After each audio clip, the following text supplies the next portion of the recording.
qué bueno que me escuchen, que estén acá en esta sesión más de esta materia de derecho financiero.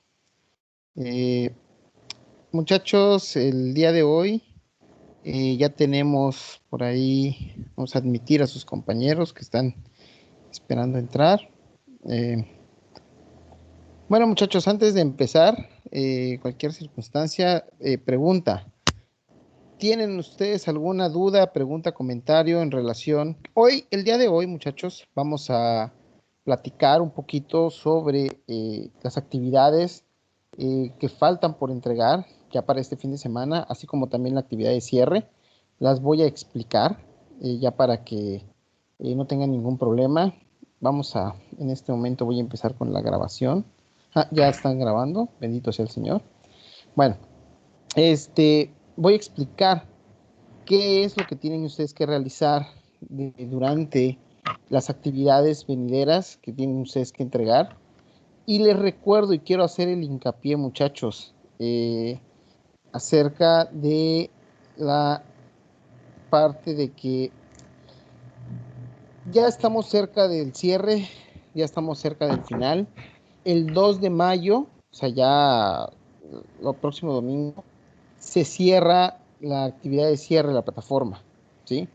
Les recuerdo, como ya se los he venido reiterando durante toda la clase, esa actividad de cierre no se va a mover en fecha. Es decir, no se va a dar más tiempo para que realicen esa actividad de cierre. El 2 de mayo tienen que estar entregando a más tardar, ¿sí? No va a haber que atropellaron a mi chucho, que eso, no. ¿Por qué? No porque yo no quiera, les recuerdo, les reitero, sino porque yo después de esa fecha tengo ya que empezar a subir calificaciones, a mandar las actas y una vez que se realice eso, yo no puedo realizar ninguna modificación. Entonces yo no puedo con ustedes decirles, sí, no hay problema, se los recibo 3 o 4 días después, porque yo ya debía haber subido de calificaciones y sería una mentira que yo les estaría diciendo, porque no voy a poder modificar la calificación. Entonces, tómenlo muy en cuenta. El último día para entrega de la actividad de cierre es el domingo 2 de mayo. No se va a mover. Discúlpenme si es que tuve mucho trabajo o tuve algún problema. Ya no se arregla conmigo. Si tienen o necesitan más tiempo, yo se los he dicho, hablen con su coordinador, que el coordinador se ponga en contacto conmigo directamente. ¿Para qué? Para que me diga el coordinador, tiene usted una nueva fecha para que en especial un alumno pueda subir su calificación a Banner, ¿sí? Porque ellos me tienen que habilitar esa nueva fecha. Y si a ustedes les dice su coordinador, háblenlo con el maestro, que el maestro lo cheque. Y si el coordinador no me habla, yo no lo puedo hacer. Hasta que yo no reciba directamente la indicación y el correo del coordinador donde me está diciendo que yo lo haga, lo podré intentar. ¿Por qué? Porque ya ha pasado muchas veces de que supuestamente, porque no tengo la seguridad, me dicen, no, es que ya hablé con el coordinador dijo que sí. Así me dicen. ¿Mm? Lo hemos intentado, no se puede y después a mí me están reclamando de que es que no subió la calificación, si yo le dije que el coordinador, pero si el coordinador a mí no me avisa, ¿sí? Y no me hacen las modificaciones en la plataforma, yo, aunque quiera, no puedo hacerlo, ¿sí? Aunque lo intente, no puedo hacerlo. Por eso es muy importante que si ustedes lo van a necesitar, hablen con su coordinador y le digan, a ver, mándeme el correo, cópieme por favor el correo, que vean ustedes, se cercioren que el coordinador sí lo haga para que entonces todos estemos en lo correcto, todos estemos bien en esa naturaleza, ¿sí? No pasa absolutamente nada. Por mí les diera yo el tiempo que ustedes requirieran. Desgraciadamente no puedo ya darles más tiempo y por eso es que recuerden que desde el día 1, antes de las vacaciones de Semana Santa, yo les dije que todas las actividades ya se encontraban aperturadas para que ustedes comenzaran a avanzar. Ustedes podían haber terminado sus actividades desde el primer día de clases, ¿sí?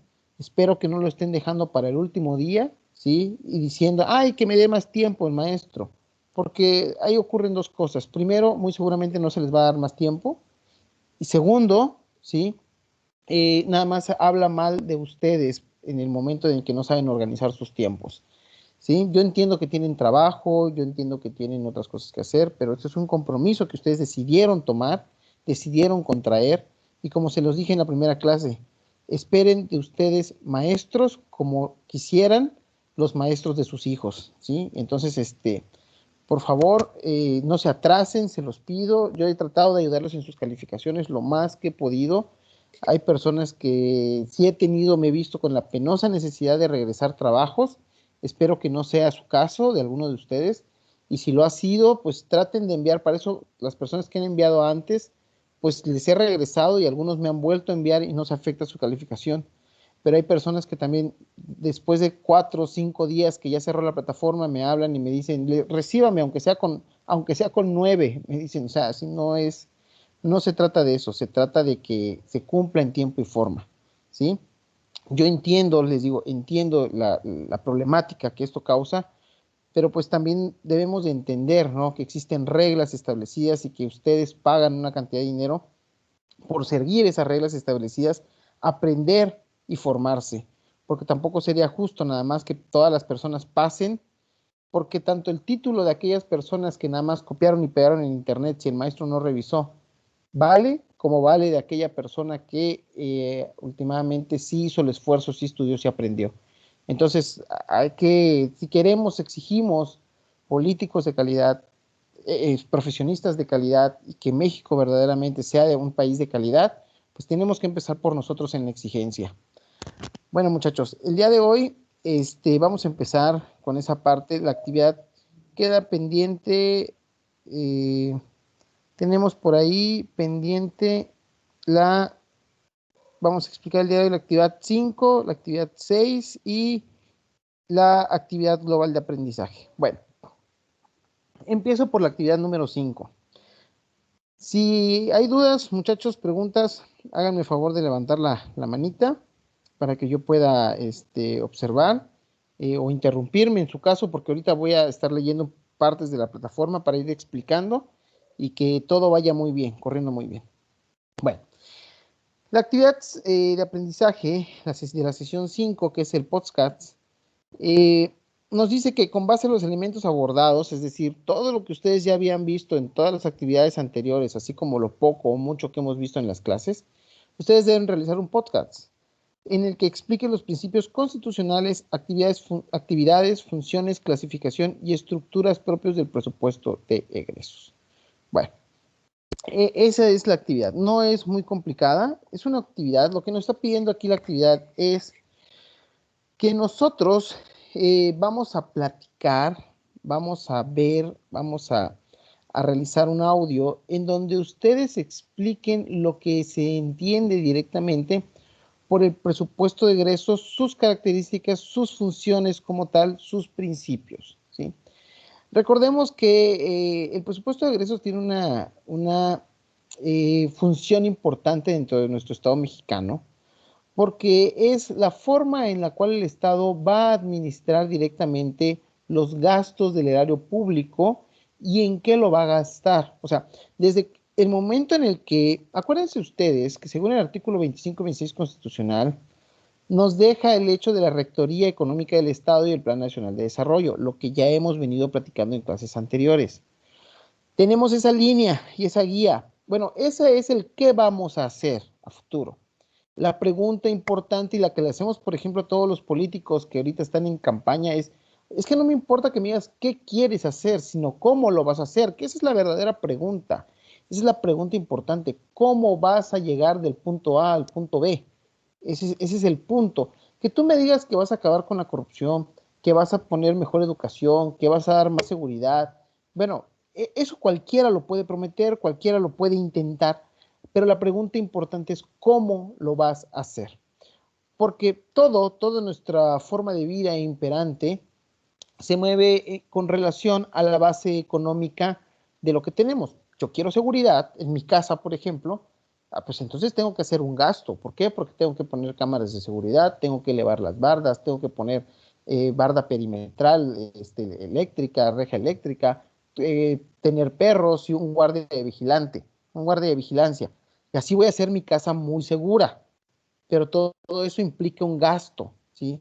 Gasto que tenemos que absorber y que tenemos que tener para poderlo realizar sin desprevenir todas mis demás necesidades, porque también en mi casa necesito comprar despensa, necesito pagar servicios, necesito tener insumos, necesito ropa, necesito diferentes cuestiones, ¿sí? Que también para el Estado, si lo hacemos en una cuestión analógica, es lo mismo. El Estado tiene muchas necesidades que se tienen que cumplir como servicios básicos, ¿sí? Como es la luz, el agua, que yo tengo que prever servicios de salud, de seguridad social, como lo establece el 123 de nuestra Constitución, así como el primero y el cuarto, eh, donde se nos están dando los márgenes y los derechos para que nosotros como sociedad tengamos una vida digna, porque ese es el punto importante del por qué toda esta naturaleza del sentimiento. Porque antes, si ustedes miran y echan un vistazo para atrás en las generaciones de los derechos humanos, vamos a encontrar, por ejemplo, la primera generación de derechos humanos, que es en relación a la Revolución Francesa, vamos a encontrar estipulado que la libertad, la igualdad y la fraternidad, ¿sí? La frase icónica de la Revolución Francesa, ¿no? Se peleaba por una vida, ¿sí? El derecho a la vida, el derecho a la dignidad humana, ¿sí? Primera generación de los derechos humanos. Hay 6 generaciones de derechos humanos de los que estamos o tenemos conocimiento teóricamente, aplicados directamente a nuestro Estado y nuestras normas son 3. Primera, segunda y tercera generación. Primera generación, la que viene de los derechos humanos, de la Revolución Francesa, la vida misma y la libertad son los principales derechos icónicos que se tenían. Y con eso se empieza a pelear en contra de la esclavitud que se tenía o se mantenía en esos ayeres, ¿no? Después tenemos la segunda generación de los derechos humanos, que acá en México se implementa directamente en la Revolución Mexicana y termina y se establecen con la Constitución de 1917, ¿sí? Constitución del 16, promulgada el 17. En donde se estipula o se establece directamente la idea, ¿sí? De la seguridad social, porque en esa época, cuando se trabajaba y se miraba y se peleaba, pues se pelea y se da el hecho por la seguridad social de los trabajadores. O sea, no eran esclavos como tal, pero dentro del trabajo tenían condiciones pésimas. Entonces todo esto va siendo regulado hacia una forma de que el trabajador pueda tener o mantener un estilo de vida sólido y eficaz, ¿sí? Se crea el Instituto Mexicano del Seguro Social, posteriormente, diferentes institutos de seguridad social que van encaminados todos con relación al artículo 123 a la obtención de una vida digna del trabajador. ¿Por qué? Porque el trabajador es nuestra mano de obra, el trabajador es el que tenemos que cuidar y apapachar, el trabajador es el que directamente tenemos la necesidad de cuidar. Porque sin mano de obra en un estado, el estado quiebra, no funciona.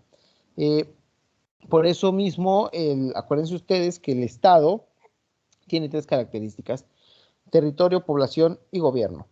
Población es el hecho de la población generadora, porque sin la población, ¿sí? No tenemos el gobierno, porque no genera para tener entonces ese gobierno, ¿sale?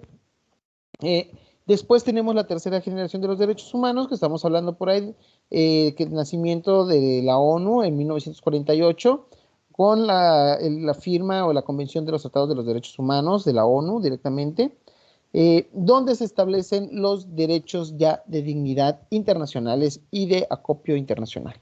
Son los 3 tipos de derechos y de ahí nace la supremacía constitucional y nace diferentes puntos estipulados o que van convergentes al cuidado de los derechos humanos y que los derechos deben ser ya no solamente internos, sino deben de empezar a globalizarse en ese entorno, ¿sí? Por eso es muy necesario siempre, en cualquier momento, que los derechos humanos sí vayan traslapados o vayan directamente establecidos en una constitución o en una norma máxima para entender qué significa. Después tenemos derechos humanos de cuarta, quinta y sexta generación, pero estamos hablando de derechos animales, ya estamos hablando de derechos cibernéticos, el derecho al internet, el derecho a la robótica, el derecho, cuestiones que por ende económica el Estado eh, no puede, por decirlo de algún modo, pues dar, otorgar. ¿Por qué no tenemos los recursos económicos para que el Estado los dé? Por ejemplo, no podríamos asegurar en un derecho humano constitucional directamente establecido el derecho al Internet, porque no tenemos y no contamos, ni los países del primer mundo tienen ni cuentan con todo el tendido, ¿sí?, de infraestructura para otorgarlo gratuitamente a todos sus conciudadanos.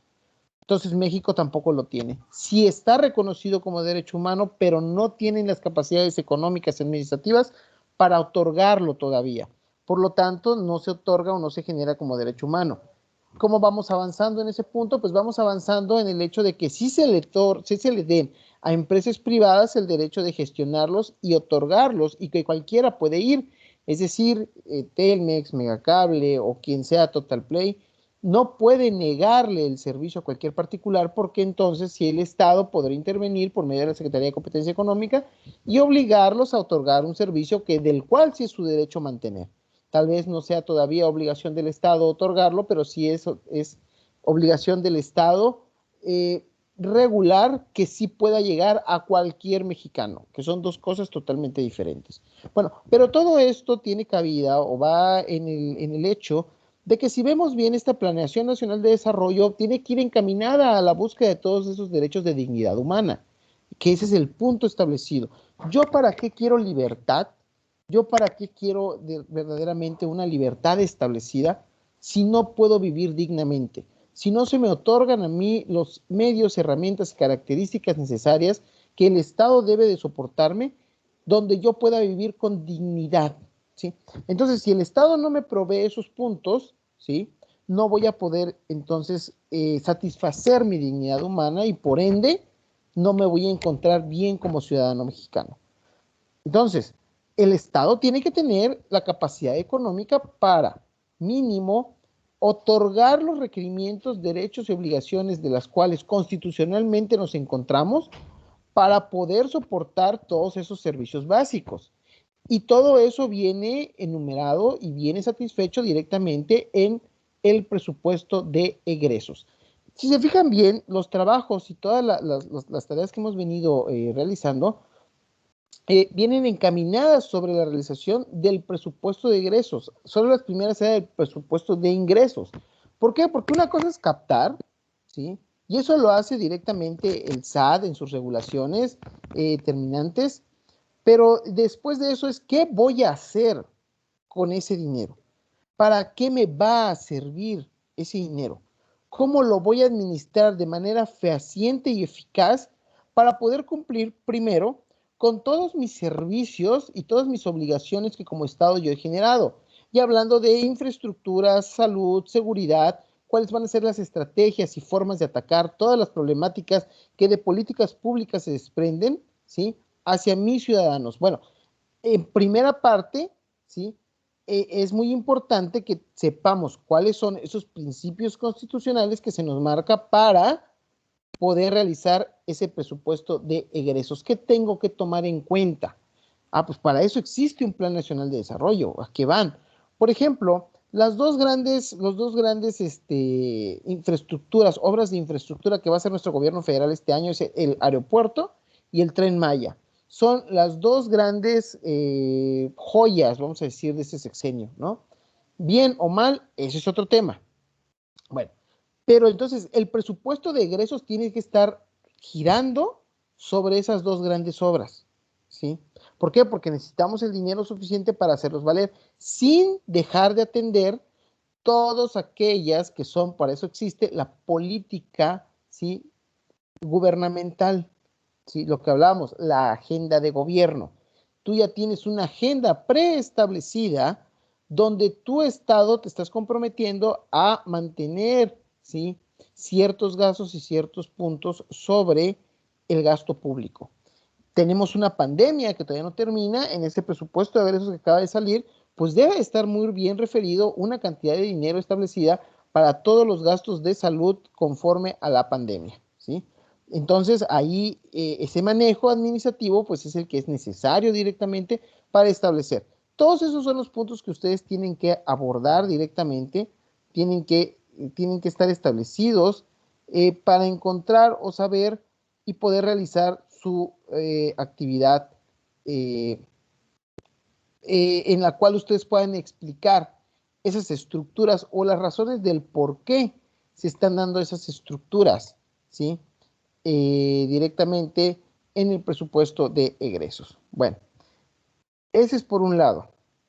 Por el otro lado, muchachos, tenemos la siguiente actividad, que es la actividad marcada con el número 6. En esa actividad vamos a obtener, vamos a tener el, a ver, déjenme la abro, aquí está. Ahí está ya. Sí, ahí está ya, ahí está ya.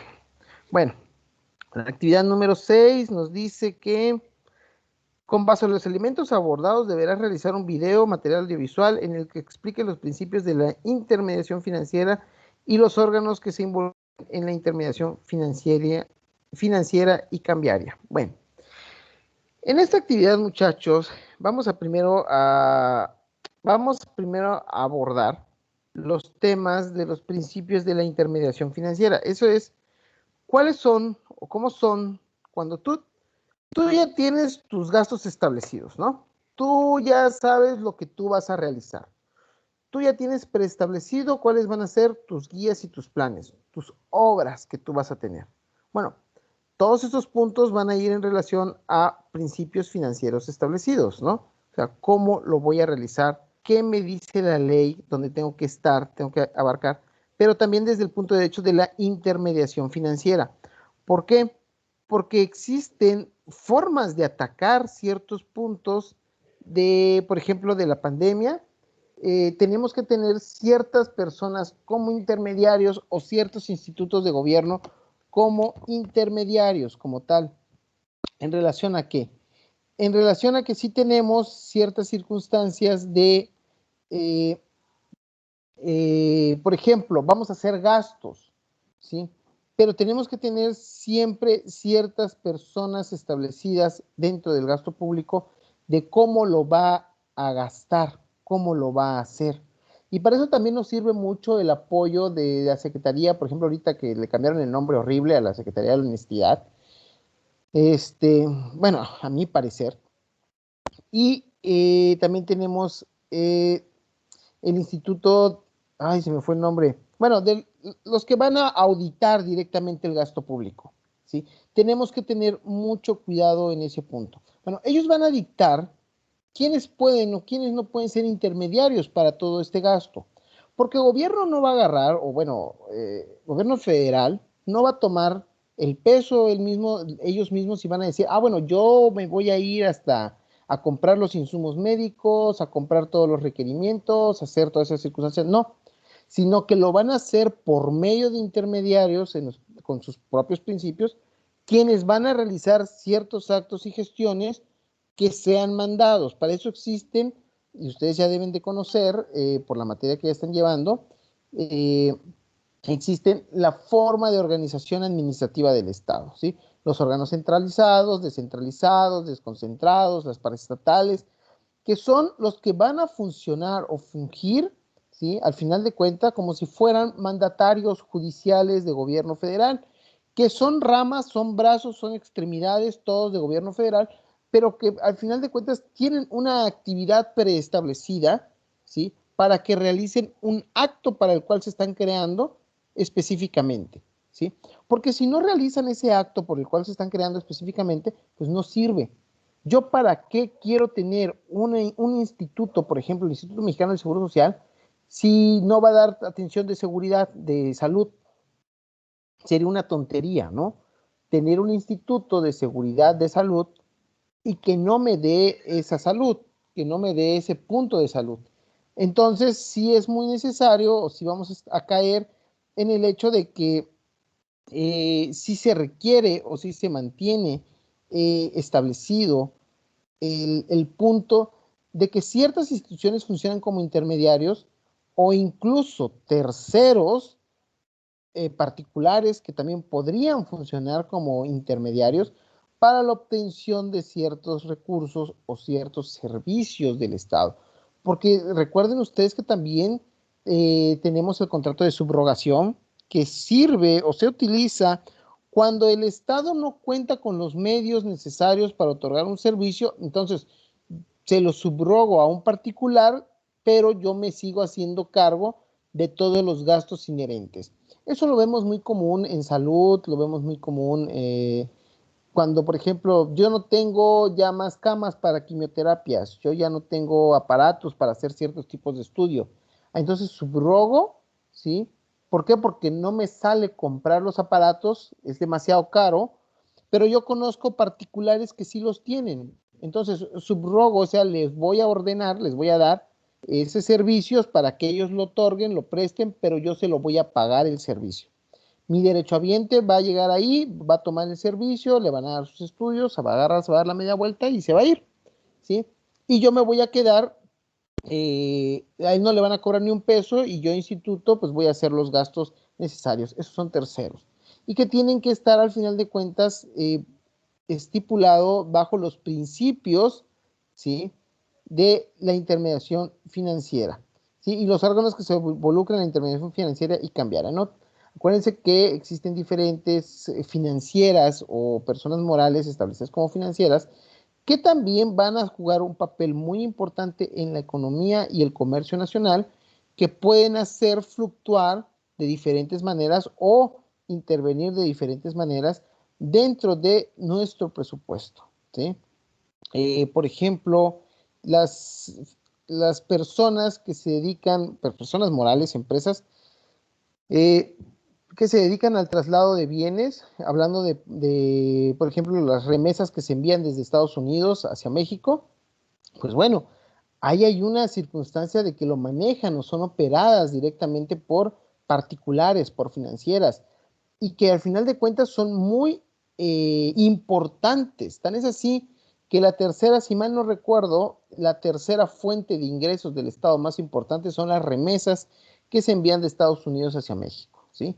Entonces es muy importante, ¿por qué? Porque México, el Estado mexicano como tal, no realiza esos servicios y si los realiza en una cuantía mínima, sino que son los particulares como terceros quienes van a realizar todos estos tipos de servicios y que el Estado les va a permitir realizarlo como intermediarios.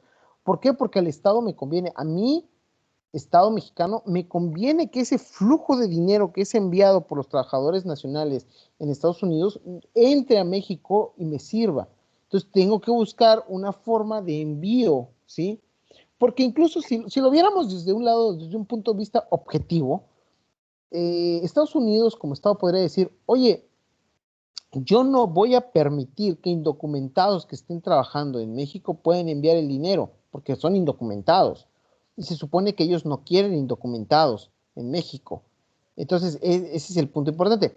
Pero seamos honestos, Estados Unidos necesita la mano de obra mexicana barata. Bueno, latinoamericana, porque sí es cierto que el 70% de todos los que cruzan la frontera ilegalmente son mexicanos, ese 30% que no lo son, que son de otros países, pues también es muy importante tomarlos en cuenta, ¿no? Pero todos esas personas, esos personajes, sí verdaderamente tenemos el hecho de que tenemos la obligación de acogerlos, tenemos la obligación de pues cuidarlos y por eso mismo se han creado los medios necesarios y suficientes para que puedan ellos enviar a sus familias. A México le conviene, ¿no? Y esa es una situación que lo van ustedes a explicar, ¿sí? Dentro de su video. Ahora, la sesión de cierre, muchachos, la sección o la actividad global de cierre. Ese es un estudio de casos, ¿sí? Donde ustedes van a analizar un caso en concreto, ¿sí? Eh, Donde ustedes van a analizar diferentes casos de la actividad financiera estatal de México y vas a seleccionar una situación en específico, ¿sí? O sea, vas a tomar varias y vas a ver, México, la actividad financiera del Estado, de lo que esté gastando, administrando dentro de una política, qué tan bueno es o qué tan malo es, y vas a tomar un caso en específico. Ahora, con base a eso, y fundamentado en la ley de ingresos y en el presupuesto de egresos, ¿sí? Vas a contar con una propuesta, ¿sí? Para poderlo mejorar o para poderlo explicar en su funcionamiento. Es decir, por ejemplo, un caso concreto, el Tren Maya. vamos a hablar, o la refinería de Dos Bocas, por ejemplo, vamos a hablar.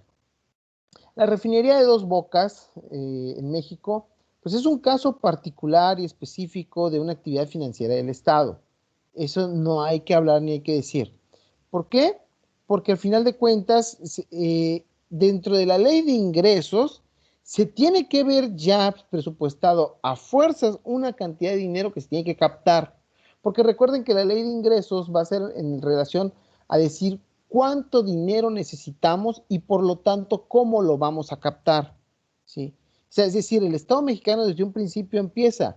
Y recuerden que para eso tienen la facultad administrativa y ejecutiva y económica del Estado.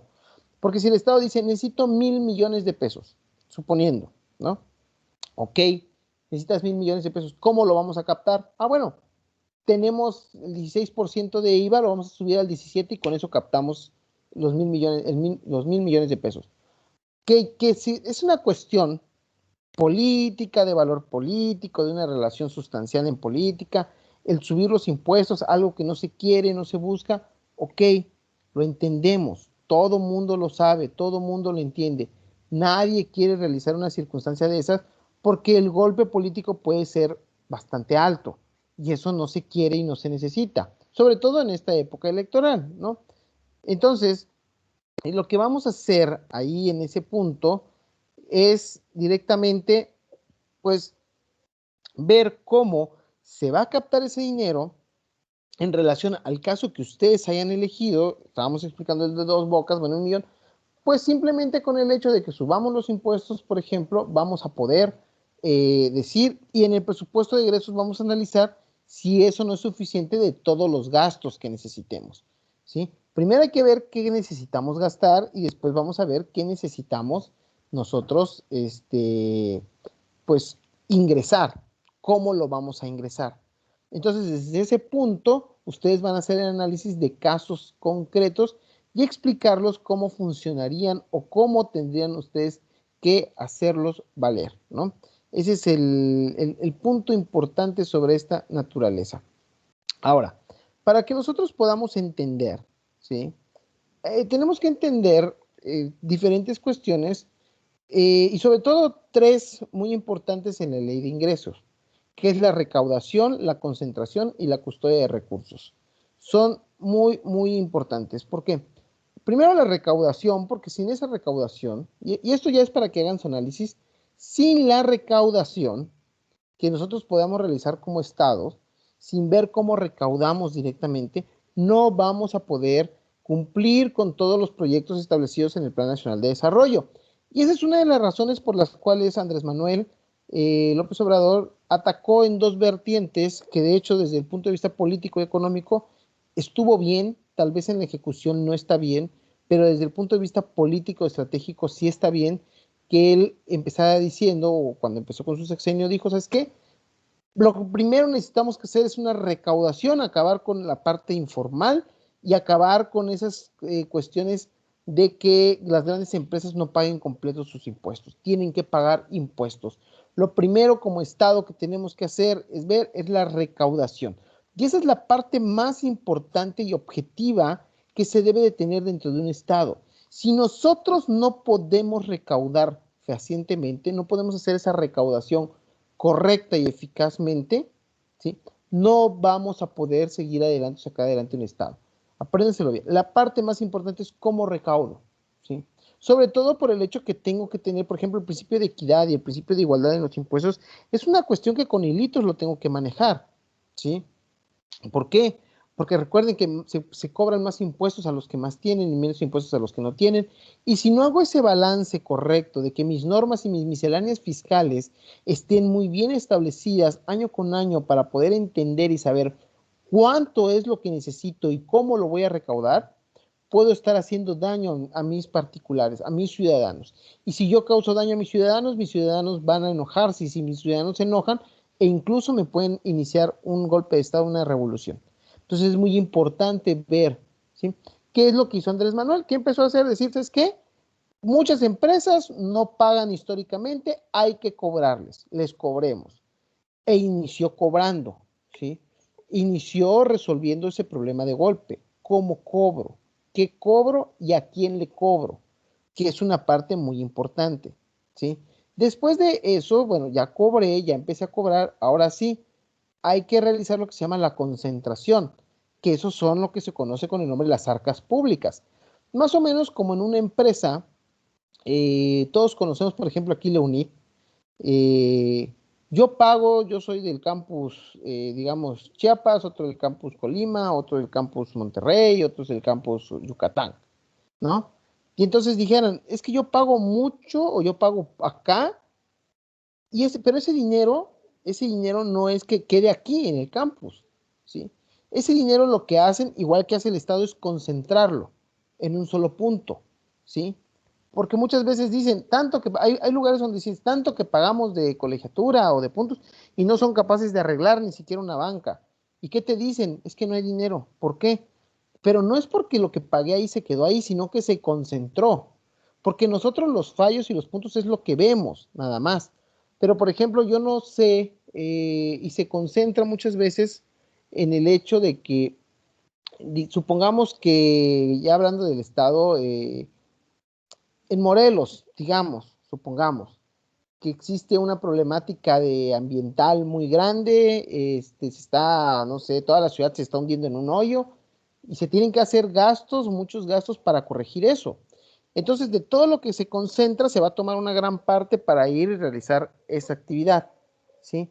Y entonces ustedes van a decir en su casa, oye, pero yo tengo mi calle está llena de baches y yo pago mis impuestos, ¿por qué no la arreglan? Ah, porque el Estado al tener la rectoría económica, lo que va a hacer es concentrar y va a decidir cuáles son los problemas que primero tiene que atacar, cuáles tienen más importancia y cuáles tienen menor importancia, ¿sí? Entonces, para eso sirve la concentración. Claro, muchas veces a nosotros no nos gusta como particulares, porque digo, si yo pago tanto, yo quisiera tener mi calle pavimentada o que me den agua una vez cada 3 días, por lo menos, o una vez a la semana, por lo menos que me den agua, ¿no? Porque para eso pago mis impuestos. Sí, pero tú no ves, tú no observas de que lo que se supone que sí debe hacer, y claro, hablando desde el punto de vista del deber ser, que el Estado sí ve con su ojo vigilante, ¿sí? Todas las necesidades que se tienen en general y decide cuáles se deben de acotar primero, gastar primero, componer primero y para ir dejando después las posteriores. Es por eso que a veces se da mucho coraje, por ejemplo aquí en Chiapas, tenemos la maldita mala suerte de que acaban de hacer una calle nueva, bonita, quedó preciosa, no tiene ni un fallo, pero a la semana ya están los desmapa cortando esa misma calle porque se les olvidó meter tubería.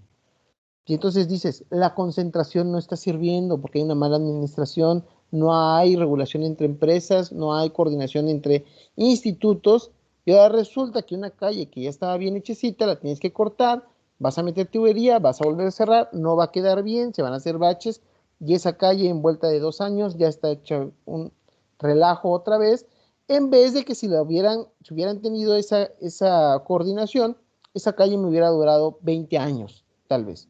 Y entonces, ¿qué va a ocurrir? Como es una calle de las principales muchas veces, que las que se arreglan por lo regular son calles principales donde pasa más flujo vehicular, pues entonces vamos a tener que volverlo a arreglar en vez de 20 años, ahora en 5 o 3 años tal vez, ¿no? Y ahí ya perdimos, ahí fue una mala administración, ¿sí? La concentración no sirvió, pero no sirve porque está mal administrada, no porque en realidad no de flujos. Es como ustedes, por ejemplo, en su casa, en la casa de todos ustedes, aquí vivimos mi señora esposa y yo, y decimos, bueno, tenemos una cantidad de dinero, yo gané tanto, tú ganaste tanto, ya que le pellizqué lo que me toca a mí, este, entonces tenemos una cantidad de dinero, bueno, ¿qué hacemos? ¿Sí? ¿Qué más hacemos con eso? O lo guardamos, o lo invertimos, o lo damos, o nos los gastamos, nos los comemos, bueno, pero lo que estás haciendo ahí es intentar administrar de la mejor forma el recurso. ¿Por qué? Porque tal vez así quisiéramos, no sé, me quiero comprar una televisión de 100 pulgadas, pero a mí no me va a alcanzar, tengo que ahorrar mucho más tiempo, pero si lo reunimos entre los dos es más fácil, lo hacemos, ¿no? Esa es la idea de la concentración. O sea, la justificación del por qué se concentra es eso, para obtener, al final de cuentas, una mejor administración de los bienes. En las escuelas pasa lo mismo. Es que no arreglaron la banca de cemento que estaba ahí en tu campus, porque en otro campus tal vez arreglaron toda la iluminación y el cableado eléctrico que se necesitaba, porque si no, no iban a poder tener luz, ¿sí? Entonces ya después tendrán que pensar, ya arreglamos allá, ahora vamos a ver en tu campus qué necesitamos en el siguiente, este, en el siguiente periodo. Y así se va avanzando poco a poco. Y la custodia de recursos, ese es el tercer punto. ¿Por qué es muy importante la custodia? Porque una vez que se reparte toda el dinero, ya que se repartió, ¿sí? Es muy importante que se custodie y se gaste. ¿Y en qué se va a gastar? ¿Y cómo se va a gastar? ¿Y quién lo va a tener? ¿Y quién va a ser responsable de todas esas cantidades? Eso es muy, muy importante. ¿Cómo se va a gastar ese recurso? ¿Quién lo va a custodiar y quién va a ser el directamente responsable de todo ese recurso que se esté mandando? Porque sin esos puntos establecidos no vamos a poder entonces nosotros tener los efectos que se requieren o los efectos que nosotros podamos obtener, ¿sí?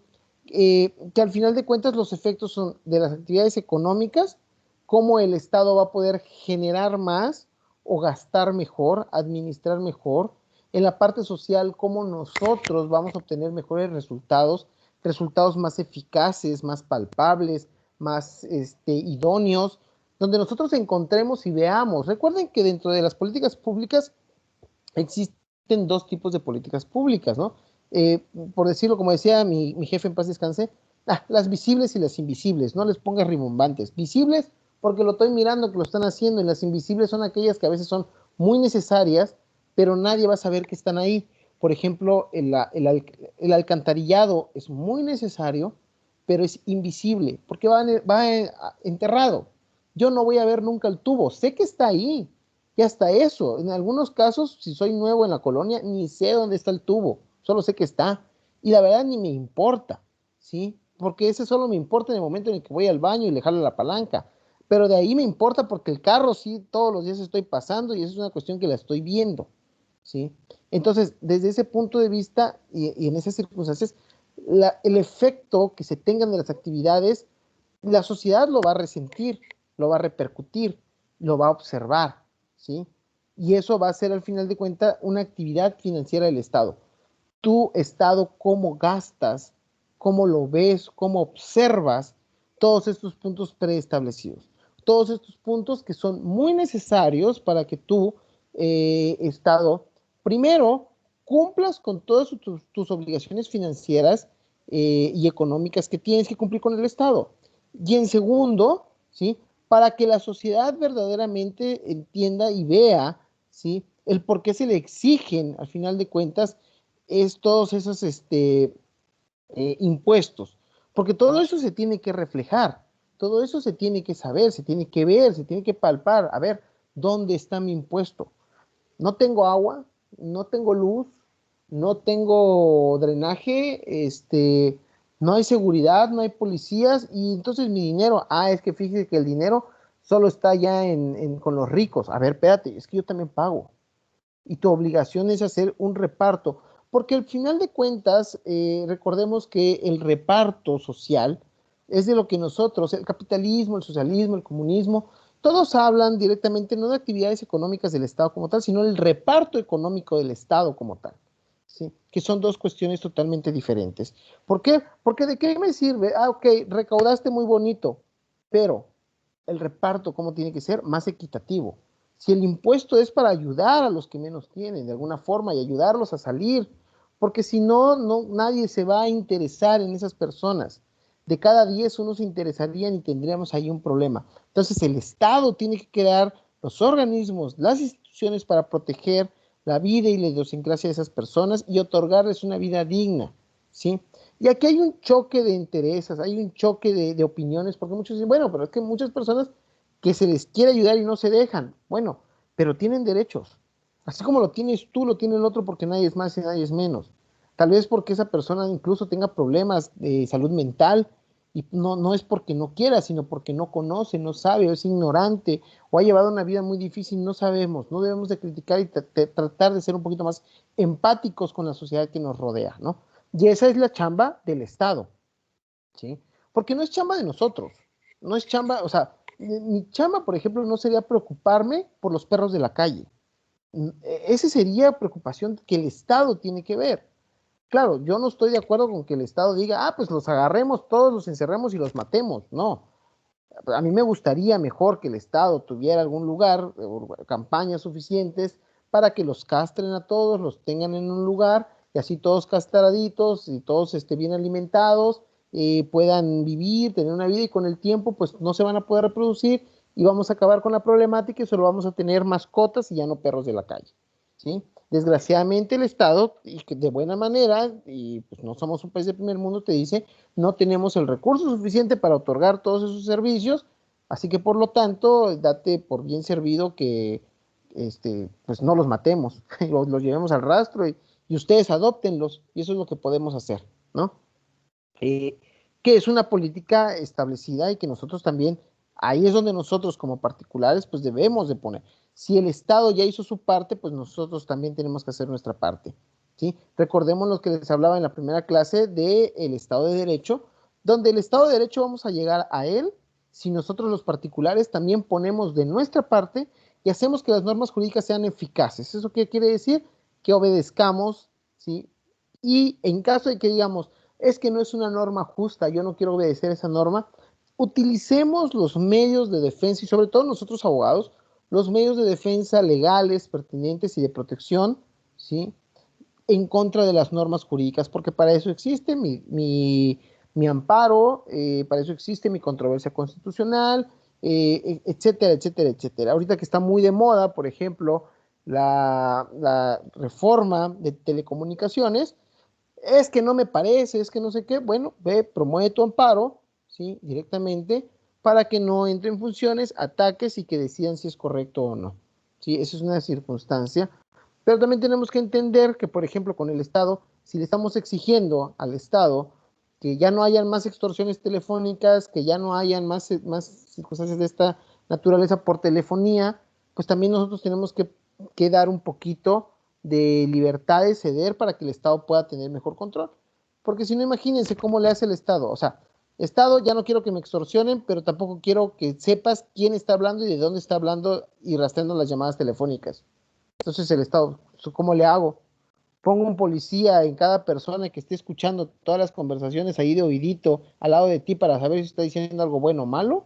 Pues no, no va a poder, ¿no? Entonces nosotros también tenemos que hacer esa chamba.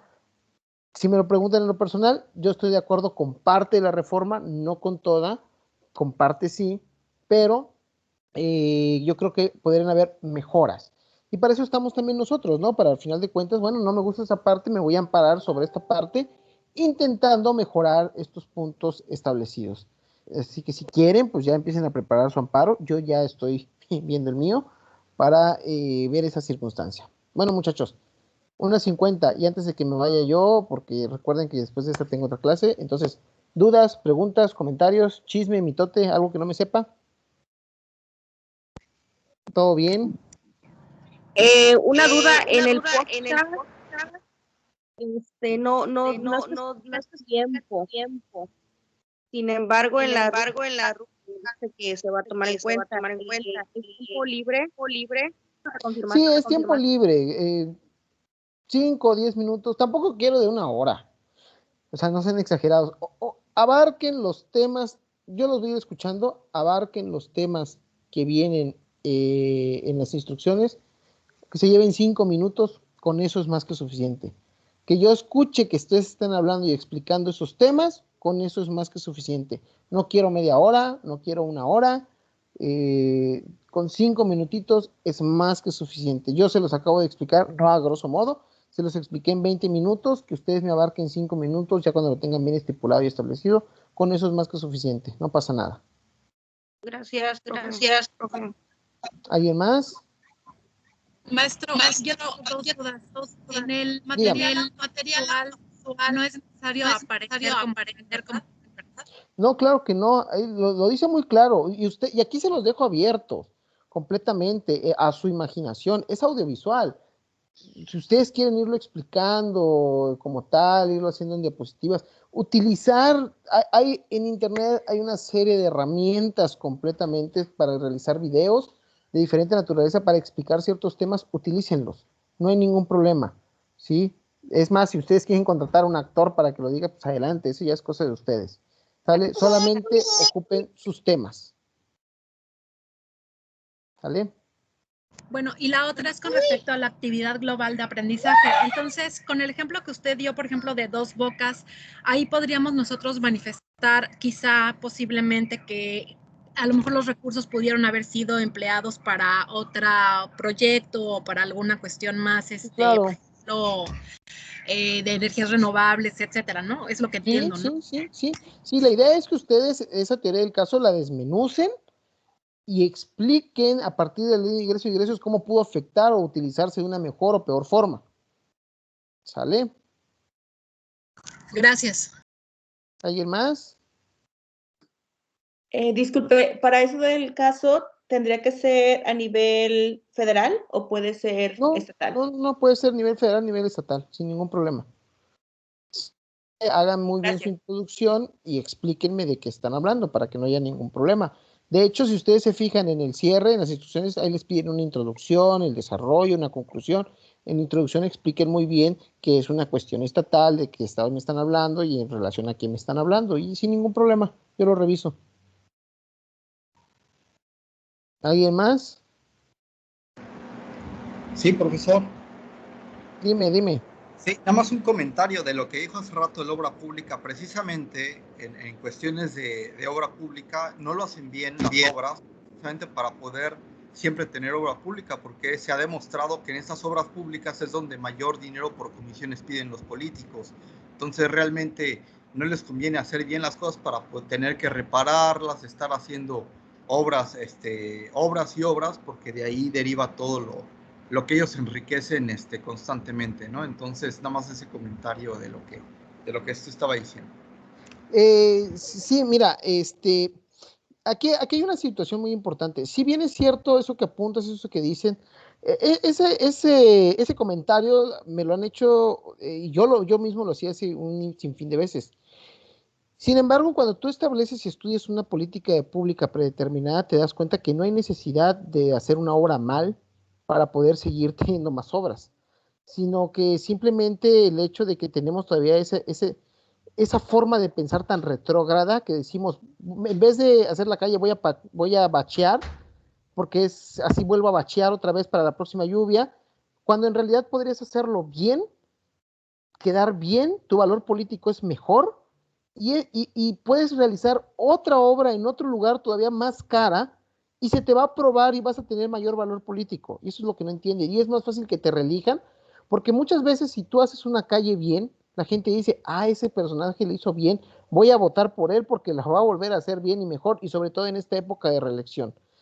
Esa circunstancia de que la obra se rehaga y se rehaga y se rehaga, yo creo que también ya es una cuestión de política vieja que debemos de intentar sortear. Y es más, si te lo pongo así, sin que diga que yo lo estoy diciendo tal cual, pero hasta para robar y para ser corrupto ya hay que mejorar. Y esa forma de pensar ya ni siquiera para eso te serviría. Pero bueno, sí es cierto que muchos así lo siguen haciendo. Aquí en mi pueblo hay bastantes, aquí todos esos que piensan de esa manera, pero hasta para robar hay que ser inteligentes. ¿Sale? Otro comentario, profesor. Por ejemplo, viendo el caso de los que estábamos cansados del PRI 70 años, nos fuimos con Fox, con el PAN en aquel entonces, ¿no? Pensamos que la alternancia iba a cambiar. No vimos cambio, vimos enriquecerse mucha gente del PAN también. Y ahorita en la cuarta transformación nos pasó igual. O sea, estamos viendo que realmente los que pensamos en un cambio realmente de país y todo, estamos viendo que los funcionarios del Tren Maya, por ejemplo, en un fraccionamiento muy conocido aquí en Cancún, que es Isla Dorada, están llegando con sus carros de lujo, comprando departamentos, hasta 5 o 10 departamentos. Eso ya se ha puesto en la prensa, se ha puesto en reportajes, la misma prima del presidente ha estado involucrada en todo esto, y pues tristemente vemos que está pasando lo mismo, ¿no? Esa es como una opinión personal. Lo estamos estudiando para abogados, pues nos damos cuenta, ¿no? Que las leyes las están, pues simplemente están usando esas obras públicas para enriquecerse, y lamentablemente, pues sí dicen denuncia, manifiestan, hay grabaciones en la prensa donde están los carros de lujo, los departamentos que habitan esas personas, a los lugares que asisten, los restaurantes de lujo, Y estos funcionarios que están, son conocidos, Fonatur, el director de Fonatur y todas estas personas están a cargo de estos puestos, son evidenciadas en la prensa con pruebas claras del enriquecimiento de ellos y de sus familiares, pero lamentablemente estamos viendo que no se hace nada, o sea, una función pública que no funciona, una Procuraduría Fiscal que tampoco hace nada, la Cámara de Diputados tiene también su método de fiscalización donde se ven esas diferencias. Entonces, pues ya nomás como manifestarlo como pues, estudiante de Derecho, pues sí es triste esa situación donde vemos que no hay un cambio real ni en los ciudadanos en su participación, ni en los derechos humanos también en su participación a nivel estatal y nacional. Y pues realmente sí es triste esa situación, nada más quería hacer ese comentario, ¿no? Es muy triste Sí, claro. verlo, evidentemente, cada día que llegan personas que compran en Isla Dorada sus departamentos y son funcionarios del gobierno exhibiéndose con lujos y derroches, y lo decimos a la prensa y pues nada más la gente lo ve, pero pues no hace nada, ¿no? Es muy triste Claro. ver esto.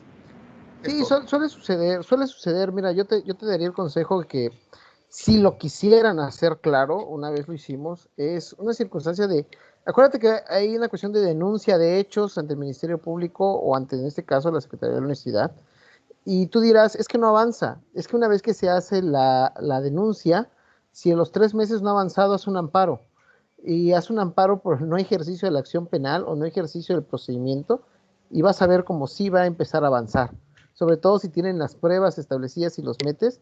Entonces ahí el Poder Judicial Federal siempre no es tan corruptible o tan fácil, porque ellos sí tienen mejores salarios, pero ese es el caminito. Si tú quieres que avance este tipo de situaciones cuando haces una denuncia, presenta tu denuncia y después de 3 meses, que es el tiempo límite que según el artículo 8 se nos tiene que dar por jurisprudencia para la contención de las negativas o positivas fictas, entonces haces tu amparo por el no ejercicio de la acción penal o no el seguimiento del proceso, y vas a ver cómo lo van a empezar a seguir el proceso, porque si no los empiezan a destituir de sus encargos y les empiezan a poner multas bastante grandes.